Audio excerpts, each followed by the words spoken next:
Hi everybody, कैसे हैं आप सब।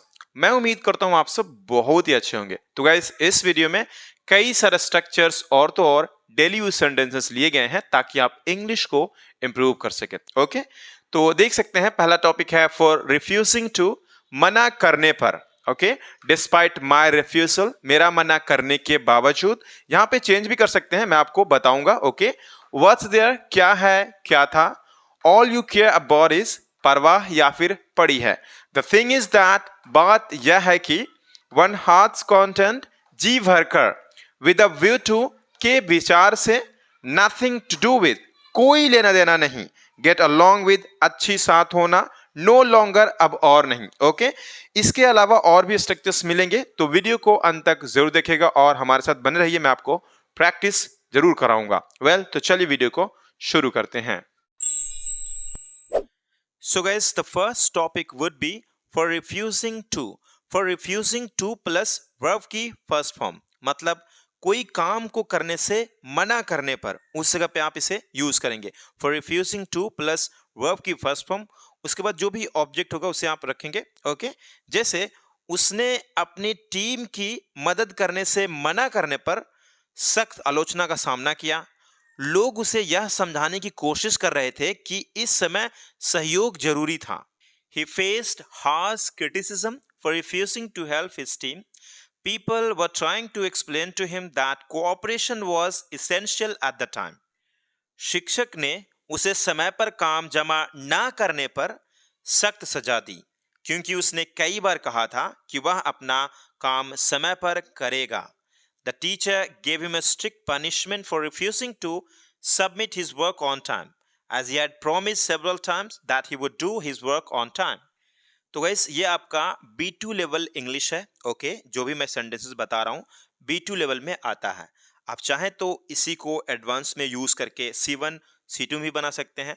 C1 में भी बनाएंगे तो काफी एडवांस सिमिलर ही बनेगा। ओके, तो कभी मैं बताऊंगा, टाइम होगा तो A1 A2 B1 B2 और C1 C2 इस तरीके से कैटेगराइज करके मैं आपको जरूर बताऊंगा।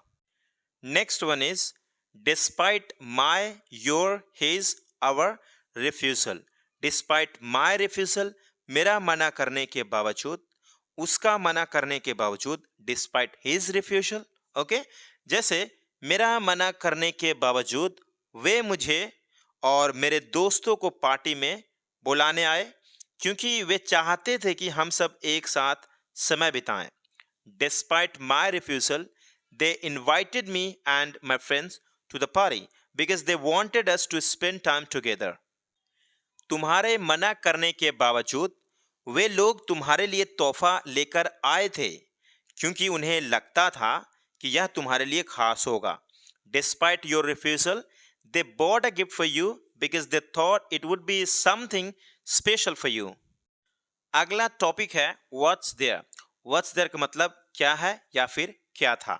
सिंपल। ओके, यहाँ जो देयर है एज ए इंट्रोडक्टरी यूज किया गया है, मतलब कि एज ए डमी। जब हमारे पास सब्जेक्ट नहीं होता है तो हम डमी, जैसे एक कार है, देयर इज अ कार, इस तरीके से यूज करते हैं। तो यहाँ पे हम क्वेश्चन पूछेंगे तो व्हाट वाज का भी कॉन्ट्रैक्शन व्हाट्स होता है, व्हाट इज का भी क्या होता है, व्हाट्स होता है। तो हमें ये कैसे पता चलेगा, जब आप इंग्लिश में बात कर रहे होते हैं तो कोई अगर प्रेजेंट में बात करे तो ऑटोमेटिक प्रेजेंट में तो प्रेजेंट में ले लेंगे, अगर कोई पास्ट में कह रही बात है तो ऑटोमेटिक की पास्ट में चला जाएगा। अब देखो, व्हाट्स देयर के बाद टू लगा सकते हैं चाहे तो, उसके बाद वर्ब की फर्स्ट फॉर्म लगा सकते हैं, या फिर लेफ्ट लगा करके और भी सेंटेंसेस आगे जोड़ सकते हैं। ओके, जैसे कहते हैं ना कि क्या है रोने के लिए, what's there to cry, simple. या फिर इसमें रोने के लिए क्या बात है, इसमें रोने का क्या बात है, what's there to cry in it, चाहे तो। यानी कि मैं ये बता रहा हूं कि अपने तरीके से आप चाहें अपने अकॉर्डिंग बना सकते हैं और बोल सकते हैं। ये कैसे बना है मैं वही आपको बताने की कोशिश कर रहा हूं, ठीक है। तो चलिए कुछ एग्जांपल्स देखते हैं। चिंता करने की क्या बात है, या फिर व्हाट्स देयर वरी अबाउट, चिंता करने के लिए क्या है, कुछ नहीं है, चिंता करने की क्या बात है, सिंपल। प्रोजेक्ट योजना के अनुसार आगे बढ़ रहा है, the project is moving forward as planned. समझने की क्या बात है, या फिर समझने के लिए क्या है, निर्देश पहले ही काफी स्पष्ट हैं। What's there to understand? The instruction were clear enough. चर्चा करने की क्या बात है, हमने पहले ही सब कुछ तय कर लिया है। What's there to discuss? We have already decided everything. अगला टॉपिक है all you care about is या फिर was। केयर को भी आप चेंज कर सकते हैं अपने अकॉर्डिंग, आप चाहें तो पास्ट में भी बना सकते हैं, ठीक है। कई बार क्या होता है कि हम परवाह, जैसे कि तुम्हें सिर्फ जीतने की परवाह है, जीत की परवाह है, तुम्हें तो खुद की पड़ी है, उस जगह पे इसे यूज कर सकते हैं। ओके, जैसे तुम्हें सिर्फ जीत की परवाह है, जीत की ही पड़ी है, लेकिन तुम यह नहीं सोचते कि दूसरों को कैसा महसूस होता है या फिर हो रहा है, ठीक है।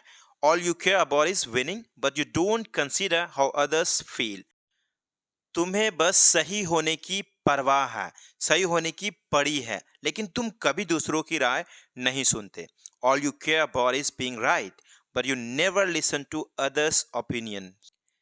तुम्हें बस दूसरों के सामने अच्छा दिखने की पड़ी है, अपने असली रूप की नहीं। All you care about is looking good in front of others, not your true self. Next one is refuse to, इनकार करना, मना करना। जब उसने अपने दोस्त की मदद करने से मना कर दिया तो लोग उससे नाराज हो गए। उसका दोस्त मुश्किल हालात से गुजर रहा था और उसे सच में मदद की जरूरत थी। When she refused to help her friend, people got upset with her. Her friend was going through a tough time and genuinely needed help. Company ने उसे सुरक्षा नियमों का पालन ना करने पर या फिर ना करने के लिए दंडित किया। वे चाहते थे कि सभी कर्मचारी नियमों को गंभीरता से लें और उनका महत्व समझें। The company penalized him for not following the safety rules. They wanted all employees to take the rules seriously and understand their importance. One hearts content, जी भर के, वन की जगह पे माय, योर, हिज, जो भी आएगा अपने अकॉर्डिंग उसे आप लगाएंगे।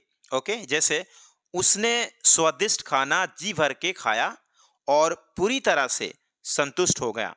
He ate the delicious food to his heart's content and was completely satisfied.